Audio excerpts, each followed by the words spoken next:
I'm going to start with a story you've probably heard before. You find a cheap, fold-up paint tent online for a fraction of the price of a real booth. You think, great, I'll save a few bucks. You set it up, and a half hour later you're choking on overspray, your car's upholstery is covered in fine dust, and you realize the whole thing was a waste of time and money.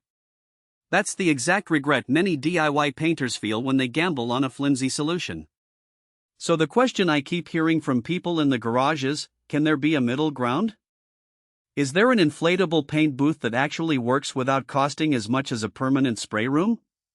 The BONOOTH Inflatable Paint Booth 30x20x11.5Ft promises to be that smarter buy, and link is in the description if you want to check the product details on Amazon. Let's see whether it lives up to the hype.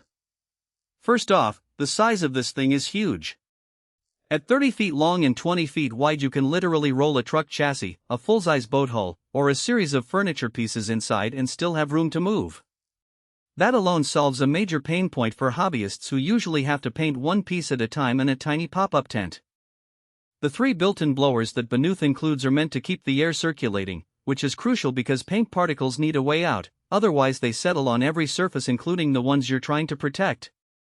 In my own setup, I've used the booth for a weekend restoration of a classic motorcycle, a set of custom cabinets, and even a small batch of spray-painted metal brackets for a home workshop. Each time the airflow felt strong enough to pull the overspray toward the filters without creating a draft that would disturb the paint film. Now, let's talk about the filters. The booth comes with multiple layers of filter cottons and 2 larger filters that sit behind the blowers. These aren't the high-efficiency HEPA filters you'd find in an industrial paint shop, but they do a decent job of catching the bulk of particles. In practice, after a full day of painting a truck door, I had to clean the filter cottons once and replace the larger filters twice. That's a maintenance schedule most hobbyists can handle without breaking the bank. The real benefit here is that the filters are removable and easy to swap out, so you don't have to dismantle the whole enclosure when they get clogged. When you first inflate the booth, the material feels surprisingly sturdy.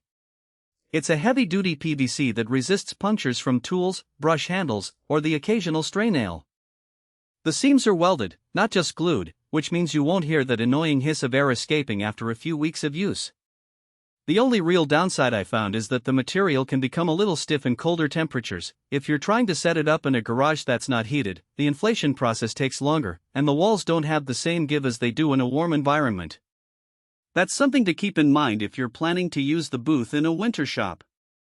One of the biggest hidden trade-offs with any inflatable solution is the power draw. The 3 blowers together pull around 1.5 amps each, so you'll need a dedicated circuit if you're running them alongside other equipment like a compressor or lights.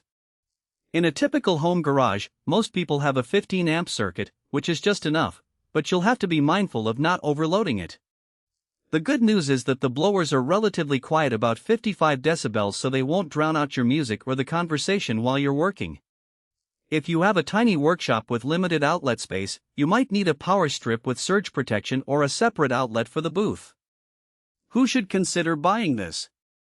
If you're a serious DIYer who tackles projects that involve large objects, a truck bed, a boat hull, a set of large doors, or if you run a small business that does custom paint jobs on furniture or automotive parts, the BONOOTH booth gives you a dedicated, reasonably priced space to keep the paint contained.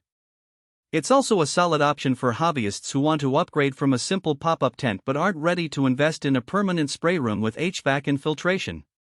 Conversely, if you're only painting small items like picture frames or you work in a well-ventilated, small workshop, you might not get enough benefit to justify the $1,000+ price tag.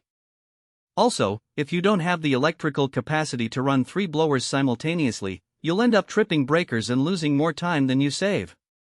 Let's break down the practical strengths. First, the sheer volume of the enclosure means you can paint without constantly moving your workpiece around, which speeds up the job and reduces the chance of missing spots. Second, the airflow system is designed to push the overspray toward the filters, so you'll see fewer